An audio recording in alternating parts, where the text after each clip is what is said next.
Sajja gwe teweewummuza. Simanyi lwaki teweewummuza. Weewummuzeeko kubanga gy'okoma okukola kasasiro oswaza mukazi wo. Mukazi wo wamusanga mukazi wa kitiibwa. Wamusanga wa kitiibwa naye yenna omuswaza ova mu kino omuzza mu kino akujja mu kino omuzza mu kino.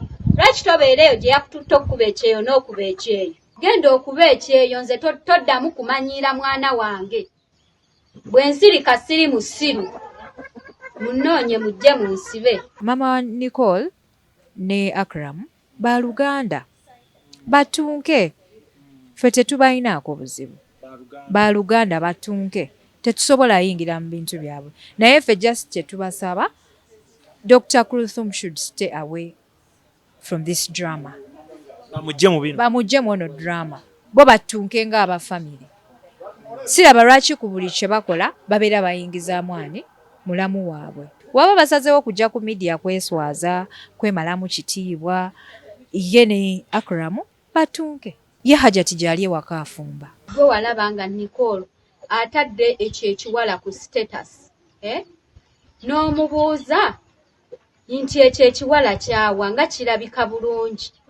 N'otandika okukwana oyo omuwala ate eddakiika y'emu ate otandise. Oli ku mwana omuliko omukomerera muli mu kwonoonayo n'omwana. Bannaye munneesonyiwe. Ennyanja ekutte omira. Kambabuulire naffe tetujja baviirako awo. Naye kati nze ngamba kino mama wa Pretty Nicole kyakoze kibi. Bwemuba nga mmwe abakulu n'abakulu eggulo mwagenze ku poliisi ne mumaliriza ensonga zammwe. Siraba ate kiki kikukomyawo okuwanda muliro mu mawulire. Naye nga Nicole nga sinakusonyiwa njagala owandiika ekiwandiiko. Kigamba bwe kiti tojja kuddamu kunvuma. Kubanga munnange obeera ku mitimbagano n'onvuma. Okiwulira mukwano n'ensonga ogiteeka olw'ensonga sijja vuma mukazi ono nze yamulumba ewuwe ne musaba obuyambi. Omukazi ono oteekemu ensonga lwaki onvuma. Kubanga sigisuubira nti gyeri kubanga olwajja wange nakutwalirawo ku ssomero saabeerako naawe. Naye yagambye omwana weetonde omwana ng'agira bugizi ng'awaganyadde buwaganyazi. Maama akakkane kyenyiza omugamba atuze omwana okuvaayo mu mawulire ng'ensi yonna ewulira ng'akookinga munne anyenyezeemu ankowe mu nnyashi. Airbnb home ge maka gapangisibwa nga galimu buli kimu ojja nango ezo zokka gasangibwa Namugongo kumpi n'ekiggwa ky'abajulizi oluguudo lwa Collins paka ku gate. Galina sitting room enteeketeeka obulungi, dining, effumbiro kw'ossa n'ebisenge bisatu okuli ne master bedroom. Waliwo wifi, CCTV kamera ziraba ebweru ne munda. Ku kisenge waggulu kuliko amasannyalaze okwetangira ababbi. Inverter etereka amasannyalaze ne gatavaako. Garden nnungi, parking nnungi, gate ya remote. Ekifo kino kyakomodatinga abantu okuviira ddala ku muntu omu, couple, family namwe abategese bu party obwenjawulo kuba ku namba z'essimu eziri wansi awo. Amanya nze Nsuuga Mustafa nkola ne Al Hila Holdings Uganda Limited. Tuli bakozi ba Biodigester wamu n'okuzimba okwenjawulo. Tuli mu kizimbe kya commercial kwegamba kale arcade mu lulimi olumpimpi. So olwaleero tuli waneeno nga tuli nkola Biodigester. Ekyenjawulo ekiriwo nti yo eri mu basement wakati okusinziira nga bulijjo abantu mu kiraba ti eno parking lot. So eri wansi eri parking lot eri mu basement. Leero tukoze size y'abantu 5 ng'era erina capacity okusavinga ekizimbe kino kyonna nga wekinaabeera. Waneeno ng'era emigaso gya bulijjo gya Biodigester tebagenda kunuunamu. Atwetaaze ku namba z'essimu 07017669992 ne MTN 0789224230. Enamba ezo zonna kwe ziri ku WhatsApp. Abantu bafadde batulaba mu videos enkadde badde nga batumanyidde Kololo, Prince Charles Drive, naye kati twavaayo twala omukisa guno mbagambe nti nno twavaayo kati twadda ku Grand Imperial Hotel, room 28 first floor. So twavaayo. Enamba zaffe ez'essimu zonna zikyaliko nga bulijjo, just nti twakyusa location. Video nga twalaga face nga twalaga face yonye ni mukawa amabina singa nyenya mabina nyola ki watu tumulaganye nge mukawa mangu okoleshe onyole mukawa kusoto nyenya mukopo mabina then omala omusindikire wamala omusindikira omugamba kubire then wakuba waati oba gwe omukubira oba yakube wakubira waati oba otandikira okurecordinga watandikira waati gwe omanyira nti esimu evuga tandikirawo recordinga. Ebigambo mama wa Nicole bye yakozesa mugundi mu voice note eyo yabiwuliriza bulungi. Yatudde ng'omuzadde n'abiteekako bw'ati video n'agiwuliriza bulungi. Does it ring a bell? Kiina kyekimubuulira muli ng'omuntu oba just yavuddeyo obuvyola obusungu alowooza nti oba Hajati balina ssente this and that. Naye ensonga yonna gye zaatandikidde mama wa Pretty Nicole amanyiyo. Nze naba recordings okuva lwe baatandise. Era bwe kibeera nga kituuse ku kino ne bye twayogedde bifo nga tetunagenda ku gundi nga mama wa Nicole afukaamirira Nicole amwegayirira yeetondere Hajati byonna njabbita.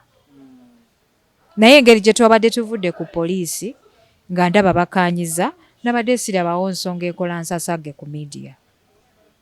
Okitegeera? Ya, kubanga ekisooka omwana nga ye mujeemu. Mama w'omwana oba tosobola kyusa mwana ne babatwala paka ku poliisi n'omwana ate nga babawadde obudde mutuuleko n'omwana.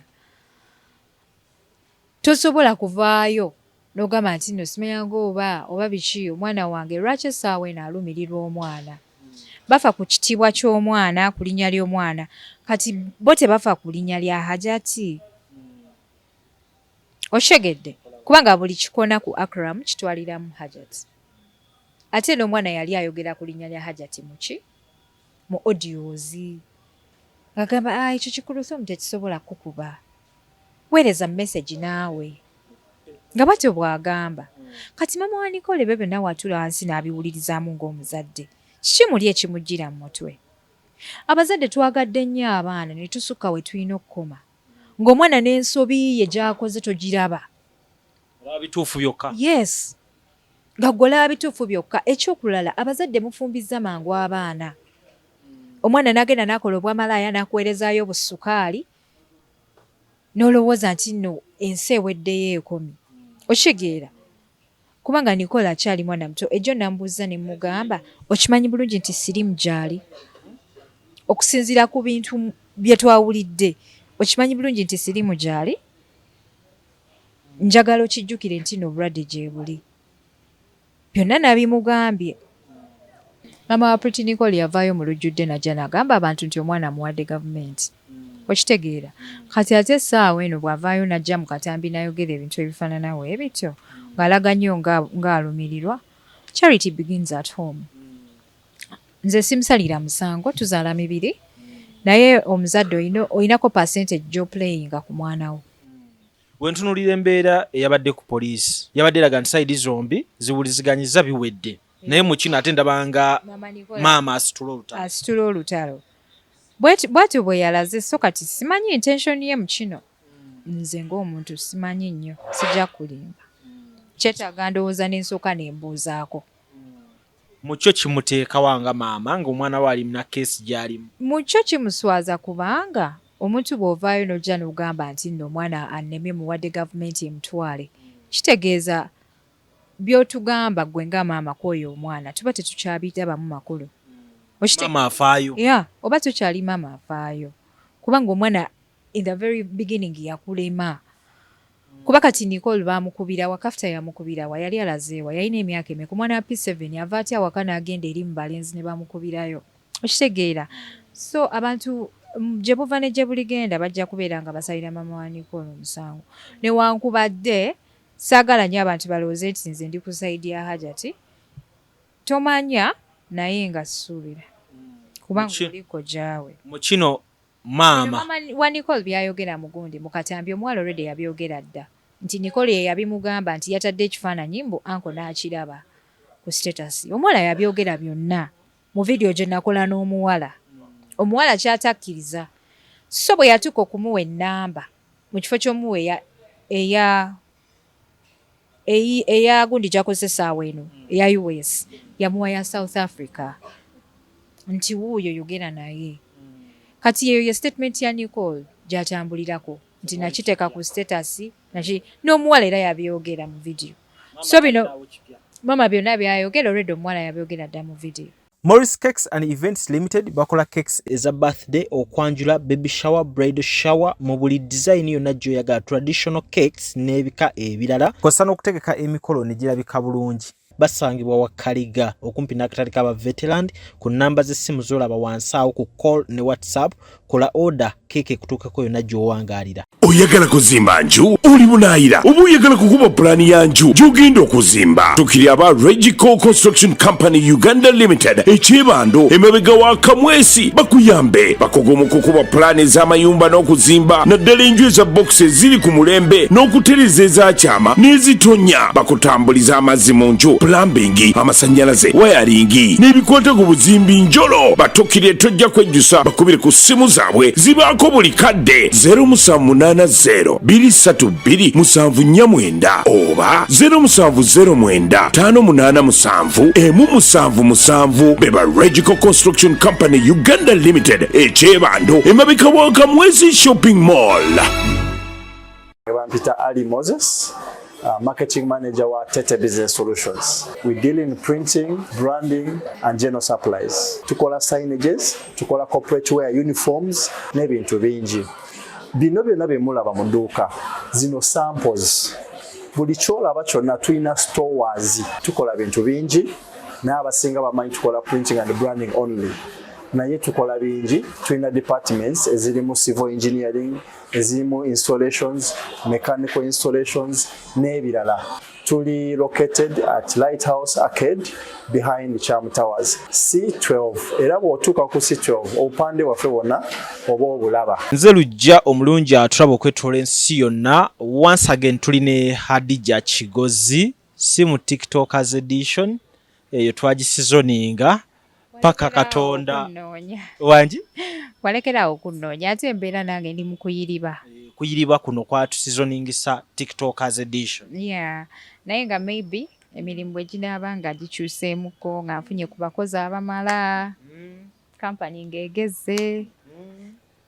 Tunaatandikira awo.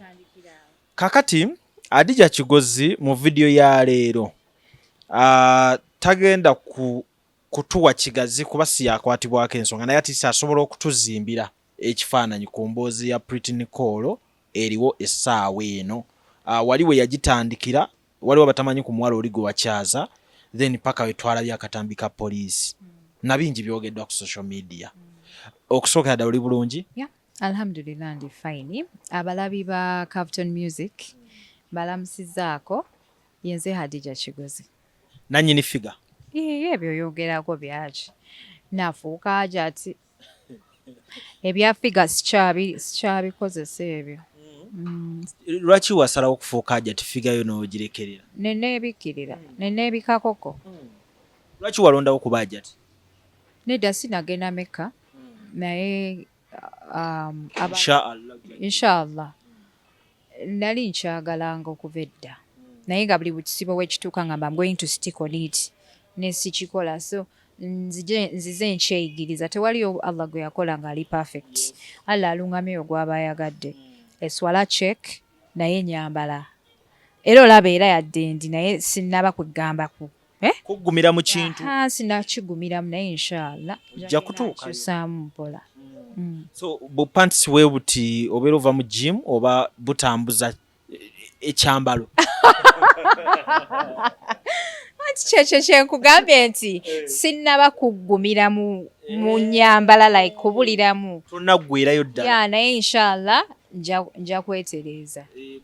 Kuba woggwerayo eno wansi yonna era buli kati kyengeza kugamba nti olumu mbeera nzena I'm totally covered, olumu nenyambala ku jean nenteekako banga ekisaati like that. So njagenda nga neeterereza ddala paka olabe nga ntaddeko niqab gabunye nga n'amaaso nga ngabise inshallah.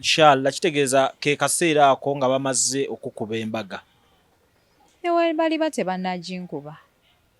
Oba abatera bakyusa baba basajja? Tewali musajja yankyusa, taliwo. Ijja beera wa mazima. Tobiteekawo nve yeeyo. Let me tell you, nze omusajja tasobola kunkyusa. nze nekyusiza oyo omusajja gwenjagala gwe weekyusa nekyusa ku lwoyo gwenjagala naye omusajja tayinza kunkyusa kunfulayo kyayagala. basajja bakyusiza bangi naye kala Adija artist wanjawulo. Nze nsobola okwekyusa nga nkwagala nenkola ebyo byeyagala oba byendaba ebikusanyusa nze ng'omuntu neneekyusa nengamba you know what ono guy ankubye kati kankole bwe nti. Ayagala Adija Kigozi ono abinga musiraamu alabikira ddala mu kifaananyi n'okikola. Naye ng'ate ebyeddiini byo tebiriiko kukyuka ku lwa muntu okyuka ku lwalira okitegedde naye bino ebyokukyusa ebyabasajja ebyo byoba oyogera ku birala bino lekera ogenda out biki hanging around so many friends and all that. Webityo onyumira mu kifaananyi eky'obusiraamu bakugamba alhamdulillah bwe bale kusiima. Era kati wano wendi toweekanga nga nkomyewo nga bahaji basimbye layini. Olowooza okwebikkirira nti osimbisa abantu layini singa buli mukyala yeebikkirira singa mufumbo okwebikkirira just osalawo obusazi ng'omuntu. Yes, it is attractive but ate si kye kintu ekiyinza okuleetera mbuno abantu mbu bakusimbira olunyiriri and all that cheap things byebyo bye basimbira olunyiriri. Omanyi abasajja ebitukuba nti biba bitono. Yeah. Abasajja kantu katono be kati nti Adija. Abasajja abasinga kati essaawa eno abagagga balina abakazi bana like batuuka ku maximum. Bagwayo layini yaggwa. Almost kati balinga nga abagwayo so abawala balina okukola ennyo. Koza baliwo essaawa eno alina omukazi ate enfuna si y'amaanyi. Okitegeera. So kati tukole ng'abakyala. Yeah, just olina okukola n'obeera n'essente zo ne guy naye n'abeera n'essente ze ne mubeera nga mwenna temumenyeka. Weebale nnyo guy kyatasobodde kuwa ng'osobola okyewo. Okwambala kiriya tugenda tutuuka gye tulaga. Kaakati ekyeswala. Nze kunkolako interview. Bino just ompisaamuko. Yeah, nakula nsaala nze ng'omuntu.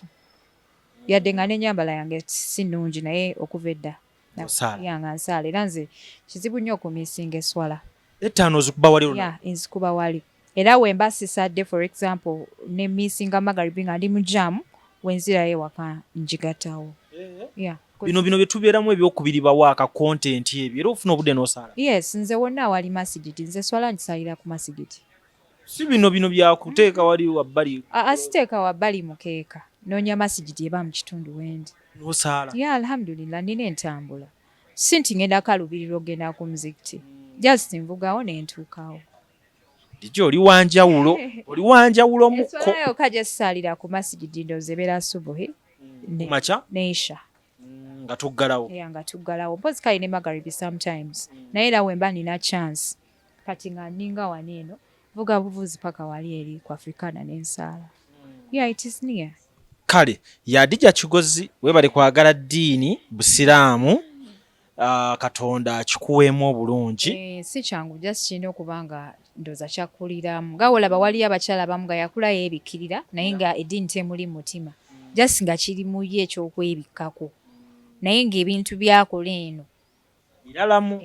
Kuba awo wennyini nyina omwana gwe nalabye mu bifaananyi omuwala Mushuya Shiba. Yabadde yeebikidde era bamuyise na Hajati MC Abadan Douglas. Yagambye Hajati katumuwe bamuwadde cupa ya enguli sigimanyi nnyo mannya. That was very wrong. Ekyo kyabadde kibi. Just abantu abamu babanga abagezaako okukakanya obusiraamu okulabisa. Yabadde ayambadde nga yeebikkiridde. Ne bw'obeera omuntu yenna okwebikkirira doesn't mean nti tolina kusanyukamu. Naye ate bw'ondaba nga ndi mu kivulu tondeetera cupa mbuno yina enguuli. Okitegedde? Babuuzizza ani gwe tuba tuwa omwenge guno. Ye yasoose okuwanika. Ne bakuba endulu ne bagimuwa. Imagine. So kati bwe kityo era.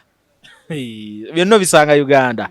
Kaakati munnange ku HK Media okwo nalabye emboozi ya Pretty Nicole. Nasooka nendaba omwali yasooka saamugoberera kiwanvu. Naye nagenza okulaba nga Pretty Nicole ensonga ziwanvuye Dr. Kuruthumwa mutute ku poliisi mu kavidiyo akasembyeyo. So ko tuyitemuko ku mbeera eriwo. Abantu abatategedde emboozi eyo abatulaba ekisookera ddala nze ne Dr. twava mu kubeera ab'emikwano ne tufuuka family. So ebintu ebimu dokita byabeera tasobodde kwogerako eno mu social life nsobola omuyambako kuba ekisooka aliko ekitiibwa kya dokita alina ebintu ebimu byatasobola kwogera kati nga ebintu ebyabadde mu aka audio omuwala byeyadayogera dokita tasobola biyisa mu kamwa naye nze nsobola bibanyonyola nga bwe byabadde wekiba kiri necessary so omuwala yakubira dokita essimu n'amugamba nti ninaako kyenyagala okukola ki okubuulira so dokita bwe bamala obimugamba ku makya n'ankubira n'angamba Hadija sooka ojje wano awaka kati bwe nagenda ewa dokita Kulthum nange n'abinyumiza n'abinzannyira omuwala nga byonna bwe biri n'angamba omanyi Hadija eno ensonga si ntono ba social media in-laws basoose kumbuukira nga balowooza nti nze nze kulabisa Hajati okitegeera so paka Hajati we yavuddeyo n'akola ki n'annyonnyola ensonga ye nze nabagambye Abannayuganda nti bakubiseemu akafaananyi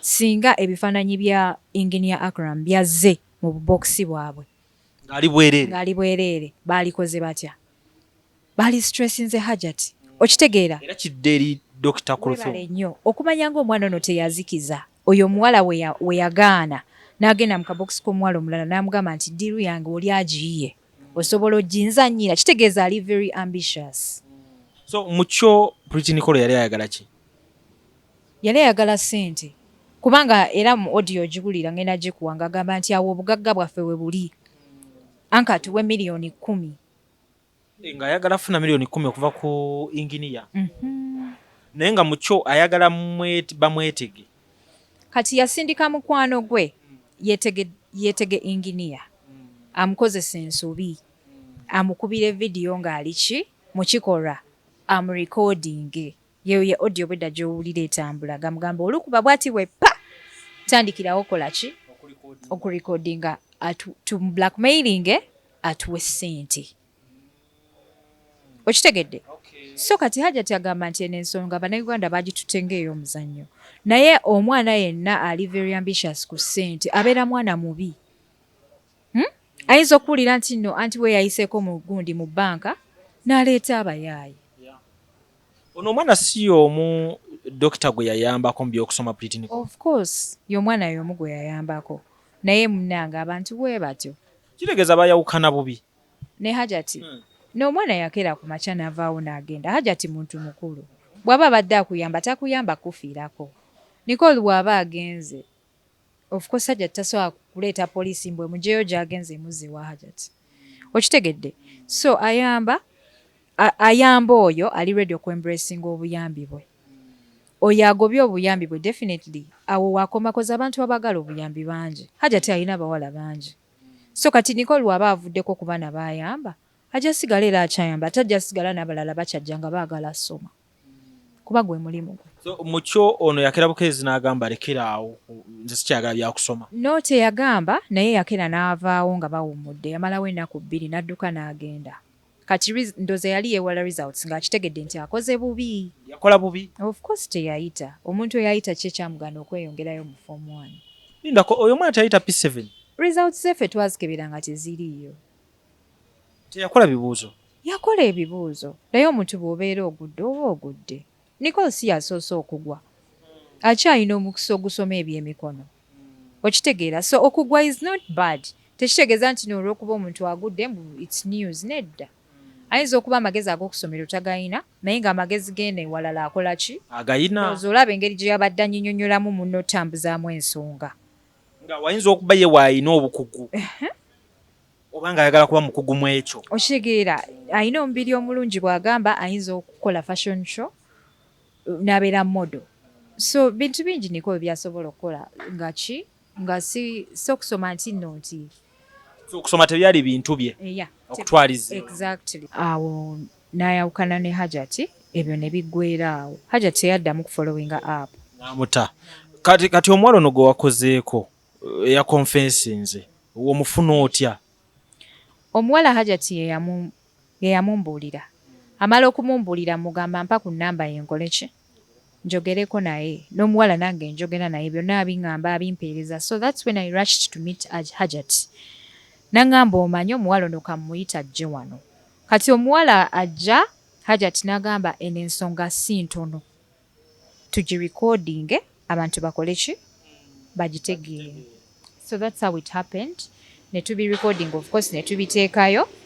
Hajat n'agamba tekigenda kuggweera awo, nina okwogerako ne maama wo n'omwana ategeere ebintu bino we bitambula.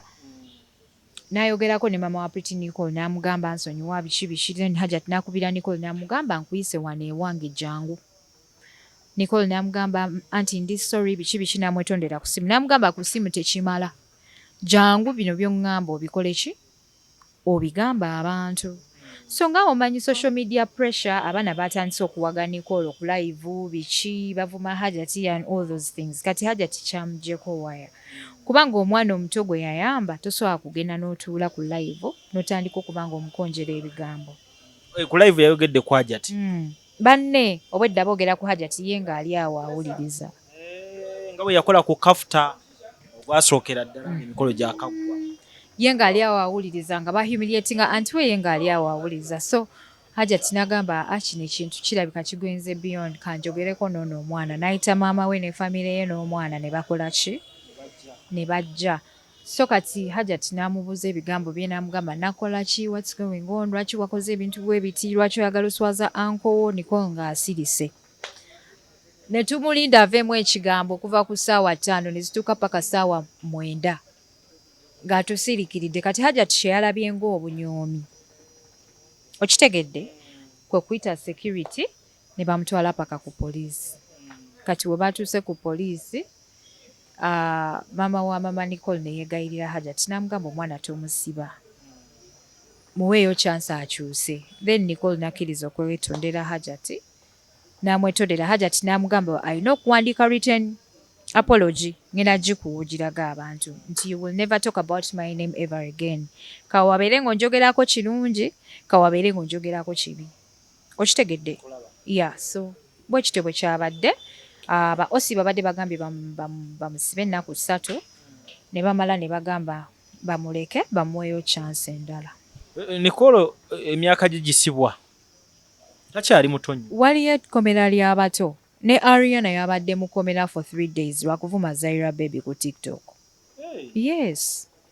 Byaddala webityo? Yes, waliwo ekkomera ly'abato. Waliwo campingisa gye basibira n'abaana abato nga basomera eyo. Kati mu kuwandiika agreement Pretty Nicole amanyi okuwandiika. Yagezezzaako era nga bw'ojja ogiraba. Yagezezzaako. Naye yabadde ne guidance ey'omusirikale. Ng'amubuulira ebyokuwandiika? No, ng'amugaidinga. Kubanga yagambye I Pretty Nicole ne bamugamba wandiika erinnya ly'ettuufu. Amannya go gennyini. N'awandiika amannya g'amatuufu. AKA Pretty Nicole. Ne bamugamba kati zaako bino. Aha, kati obwedda abakyala bavuma Hajat Doctor ku mutimbagano baawulidde bubi okulaba nti tebaalabye ku noodles za Haji. Ekyo ekiruma abakyala? Yes, babadde baagala balabe. Afaanana atya? Noodles zifulume bo kye babadde baagala. Kyovula abali mu kuvuma Hajat. Ono omukyala omusajja yamulonda amumanyi. Era amwagala nga bw'ali. Ne faults ze zonna. N'ebimuliko bye byonna. Yamwagala watyo. Kati nze kyanjagala okubagamba. Temumbuuza njogera ngaani, njogera nga muganda wa Hajat. Yes. Kubanga abantu babeera bonna bafuuka ba Luganda. Ate n'ekirala famire gye njogerako ngimanyi. Obadde nawe ebbanga. Obadde nawe ebbanga okuva mu luganda lwabwe olwalavu lwatandikira. Okitegeera? Byonna bye mugamba nti oba omusajja yadduka America oba biki byonna Hajat abyagalanga we biri. Takiinaamu yadde n'obuzibu. Okitegedde? Era ne noodles ne we zaali batuuseeko eyo mu bubookisi temuyinaawo kye mwalikoze kujjawo eno kapo oba kujjawo enkolagana eriwo wakati wa Hajat ne Akram. Birimu n'okulwana kapo eno. Kyenyiza obbagamba. Yeah.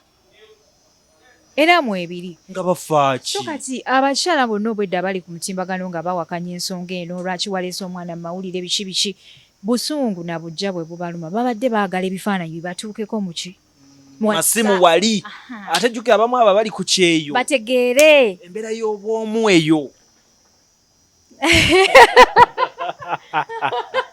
Eyo gwogeze eyo. Togimanya embeera? Yeah, ngimanyi naye. Like kyabasaze ekintu kyabwe kyayise babadde baagala balabise. Onfunye? babadde bagala balabise kulabisa kye babadde baagala kati kyabalumye nnyo okulaba nti tebaalabye ku nodoozi ezo kyovola abasinga bagamba mwasibye omwana biki Hajjati teyasibye mwana naye omwana muto yamukangavudde ng'omuzadde yamubuuliridde yes yamukangavudde njawulira okukangavula n'okubuulirira kwe kugunjula omwana ako komutiisaamu n'omutuusaako ku poliisi oba ogunjudde oba omukangavudde ng'omuzadde oshegedde ako kokwata omuggo n'ogamba ngenda kukuba omwana n'afukamira nagamba minsonyiwa oba okangavudde omwana okukangavula kyeki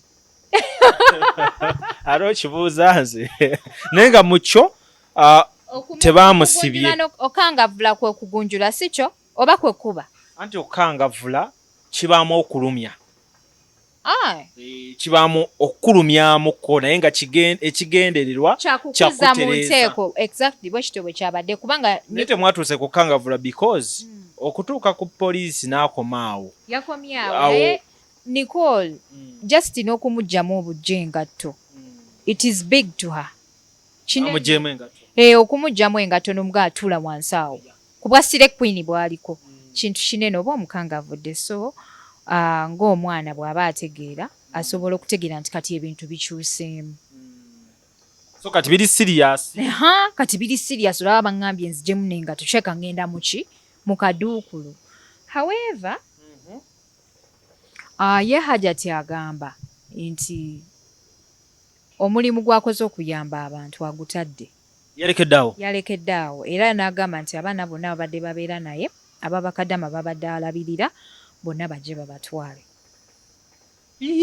lwaki akola wati Hajjati anti kulwakubanga olaba ono gwe yayamba ate nga nawa famire yakoze ekintu ekifaanana bwe kityo kati olwo baatamanyi ndowooza bye bali mukola biribeera bingi so bwe kityo bwe kiri mbeera eno nzibuzibu ate ako kankutte yamuwoninga Hajjati n'amugamba nti bino ebintu by'okuyamba by'otandise mukwano yamba naye beerako ne wookoma amuwoninga yambira eyo naye ye Hajjati engeri gy'alina omutima ogw'ekisa akuleeta paka waka naye nze Hajjati yaŋŋambye kuba nze nalaba ku mutimbagano wano nga bagamba muyamba baliko masannyalaze nga balowooza nti Nicole ffe twamuyita Hajjati yagambye mbu Nicole ye yeetwala ewuwe nga tamuyise mbu bajja bamunoonya mbu ali mu kusoma makeup kati Hajjati yasooka n'alowooza oba baagala capital wa makeup ate nti yali tategedde nakutegeera nti n'oyo omwana ali mu famire munda ku byamutuukako inginiya yali teyamwanjulira na Hajjati kumugamba nti nno oyo omwana ali mu famire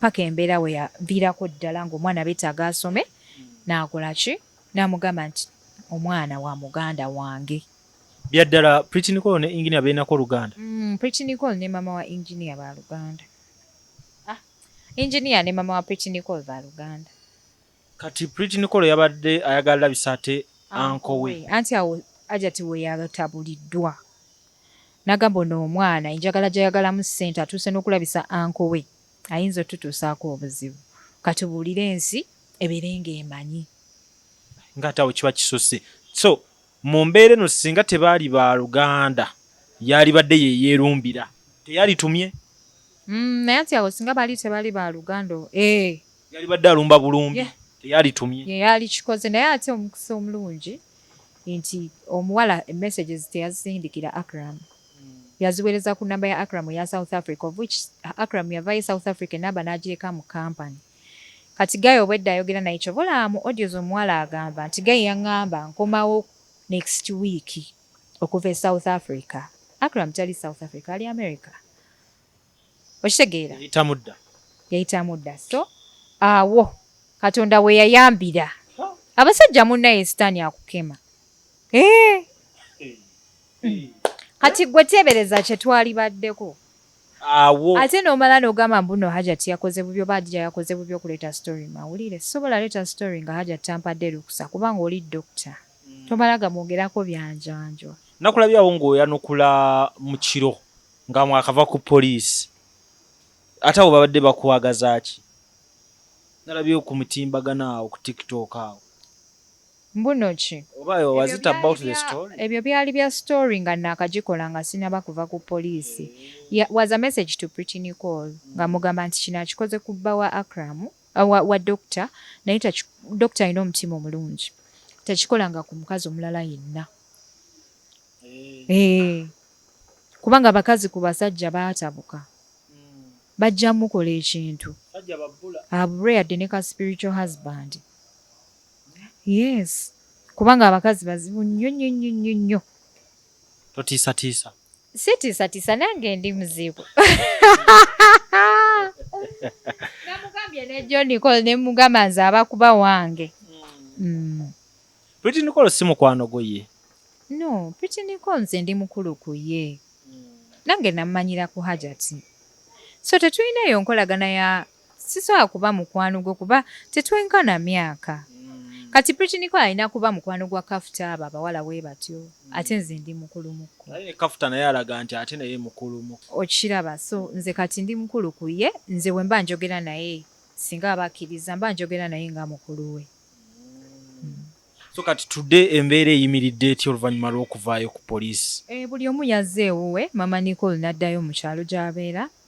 Nicole n'addayo ewa bbaawe. Yafumbirwa. Pretty Nicole yafumbirwa? Hani? Abeera ne bbaawe. Tewabiwulira muganda we ng'abyogera ku kyano yange. Nze abatebi omufuna bipya. Banaye oli gundi. Ku Kafuta ne Pretty Nicole ani yasooka ofumbirwa? No, like tebamuwasa officially naye abeera ne boyfriend we. Abeera ne boyfriend we business man. Alina business nyingi. Boyfriend ka Pretty? Boyfriend. Muganda Pretty Nicole ye yaŋŋamba nti boyfriend we alina business nyingi. Ne mubuuza business ki? Pozi yatugamba business ki? Ozijjukira. Yagamba business ki? Nange business man yansobera. Akola biki? Oba asala nviiri. Oba like something. Oba neerabidde. Musazi wa nviiri. Kati abo bafuna kirala. Kitegeeza Pretty asiigayo makeup. Omwami wa nviiri. Ndoza omwami oba wa nviiri oba akola dread something like that. Balina ssente abo. Sijjukira. Ebibiri ebyo bireeta ssente. Bambi Pretty Nicole nsaba naye yafuna omukolo ng'ogwa Kafuta. Amiina. Guno omwaka ndio osabira abantu kwagaliza. Wow, kirungi. Kafuta wakiraba baakitwala. Kafuta bamutwala Kongs to her. Tusaba abeereyo. Tetukyayagala bawala kufumbirwa nga we bavaayo olw'okuba bamaze obbakuba ebifaananyi ne babiteeka ku mutimbagano. Yes. Kyetaagisa kati. Tusaba abeereyo era namugamba ne mugawe beerayo. Kubanga wonna avaayo tugenda kukusabula. Waliyo obeerabamu n'ekifaananyi ky'okuvaayo. Anti kati abo abaana abato sometimes baba tebannabasalawo bulungi. I'm speaking out of experience. Nti nange nagendayoko nga sinasalawo ne ntuukayo ne ntandika omisinga ebyebweru ate ne nvaayo. So bwe kityo bwe kibeera. Anywere. Bw'ogendayo obeerayo tovaayo. Pretty Nicole yagamba eri baakola birthday cake. Kati buli muntu asobola okulaba omukolo gw'omuntu nga bw'abeera ayagadde. Okitegeera. Naye kati Pretty Nicole ekisooka jjukira omusajja Kafuta bwe yali afumbiddwa y'omusajja yamukubye emiggo. Ati ki ky'osuubira? Obujja buli nnomo. Obujja buli very nnomo. Nze kye namugamba era mu video namugamba nti naye aleete ka keeki ke aka birthday naye tumusanyukireko. Kitegeera. Simple. Very simple. Mbuuza ekirala. Omanyi abo abantu baabo gosinga okumanya emboozi zaabwe awo. Bakwendi ku mutimbagalo nga mbalaba. I follow them. Tovaako. Ani gwe bawadde 3 aga capital? Kafuta.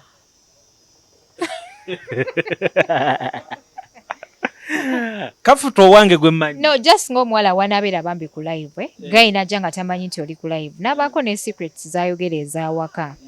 Nti baby zino sentence kuwadde emitwalo 3 okole business. I don't know oba babadde bakipanze oba kyabadde kituufu. Cause byonna bisoboka.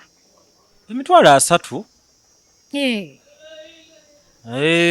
Ndaba zi business gaggadde awo. Emitwalo 3 zitandika make-up nga toyina location ng'oli ku mobile. Mobile makeup? Yes. Emitwalo 3. ogendeyo wansi n'ogula foundation n'ogula buki obwo lipstick and then you start nga biri original.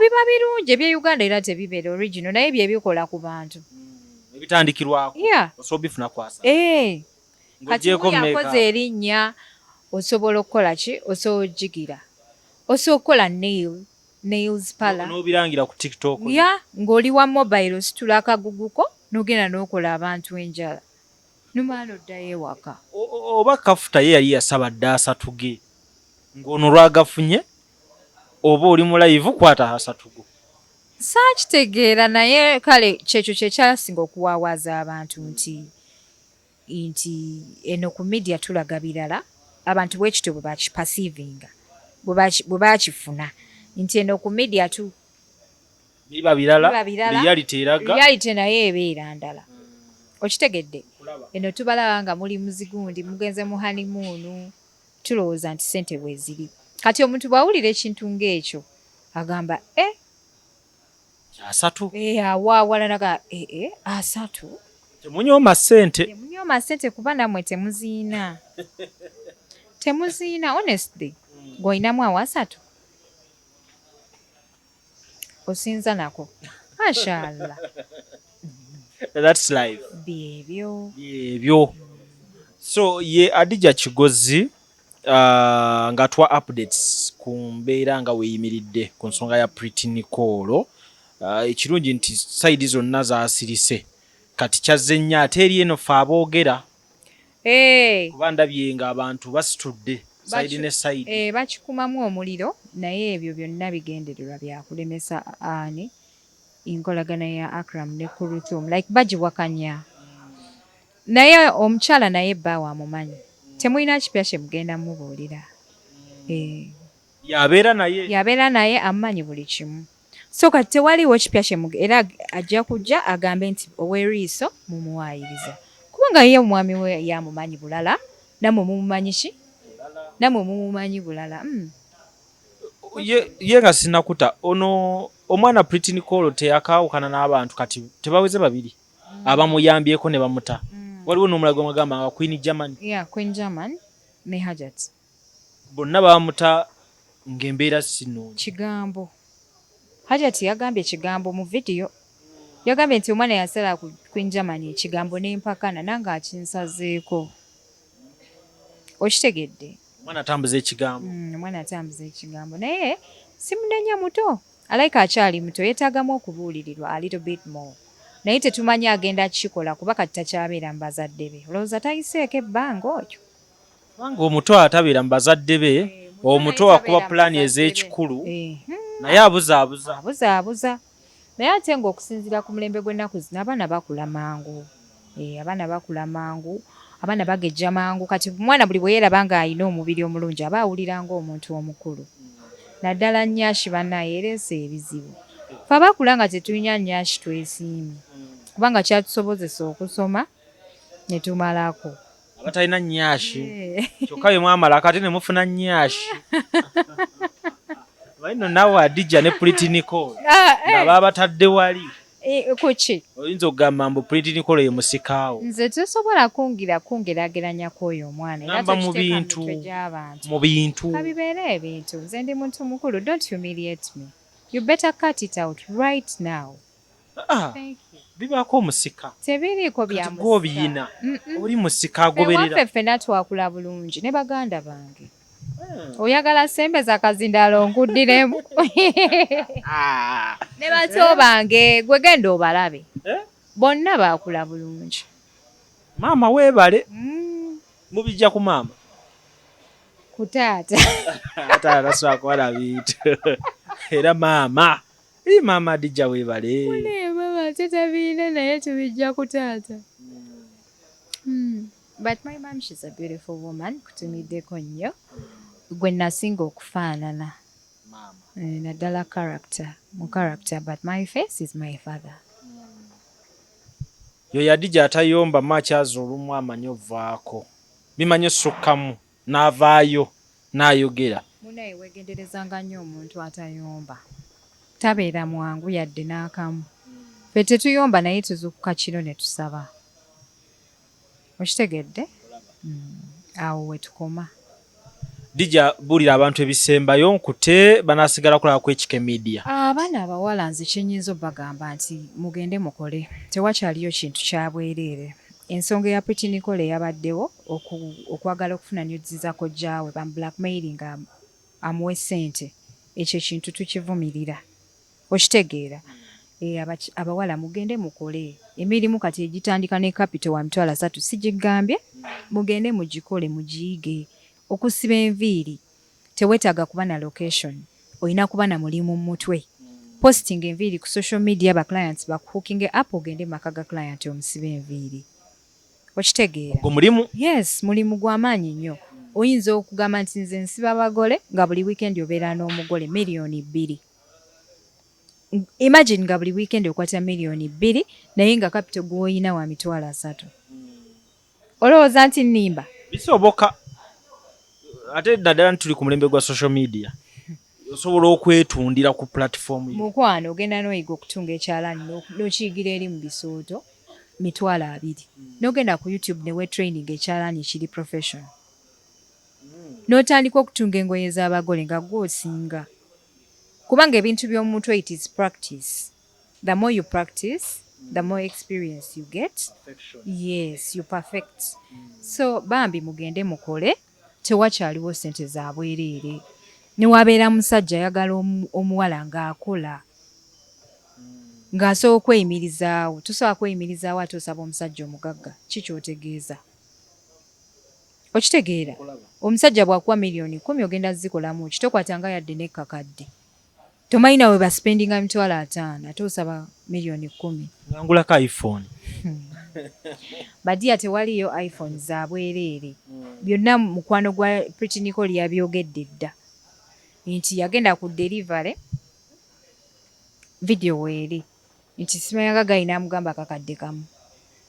Bw'ate agenda okutuuka ewaka mbuga ssente n'azikola reversal. Kati ebizibu ng'ebyo bigenda batuukako the moment wembeera nga temwagala kukola. You better style up.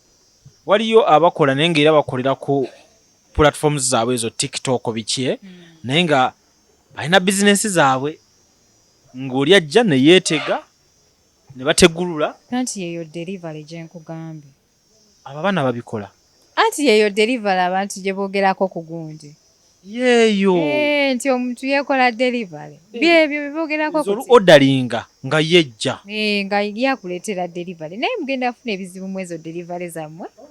Mugenda genda wali emisota. Ogende gy'otamanyi. Nakola delivery mpaka g'omuseza gy'akiwulira. So bambi mugende mukole tewaliwo ssente ya bwereere nze kinyinza obagamba. Ffenna tukola. Nange nkola. Njiriba osanga musharia nga nkutte kamera. Ate nga ndi nalulungi kati olwo gwe nakiganda. Era oyagala mmaliriza nga oba tinkuula. Si mbubi. Oyagala bayombe. Si mbubi. Omwana ono akuumye emmotoka ye ey'ebbeeyi buli mwaka enyirira. Omwana ono akuumye omubiri, omwana ono mukozi Adija. Bannange. Mazima. Emmotoka eyo naye simanyi oba emmotoka ebaluma. Kati olwo wendifuna endala. Nze nkusabira ofuna endala. Amen. Weene ogikuumye bulungi. Thank you. Nze ndi mukazi emmotoka yange ngivuga nga mukazi. Omanyi nti ompeesa ekitiibwa nti mbeerawo ne ŋŋamba kati singamba n'omukolo gw'omu ku bensi okuyita. Emmotoka zibeerewo kaawo. Omukolo gubeereko ku mmotoka ennungi. Nawe tokisussa. Adija. Tokisussa bannange. Kati gwe ku mmotoka yo kitegeeza n'engoye ogiramu za bbeeyi.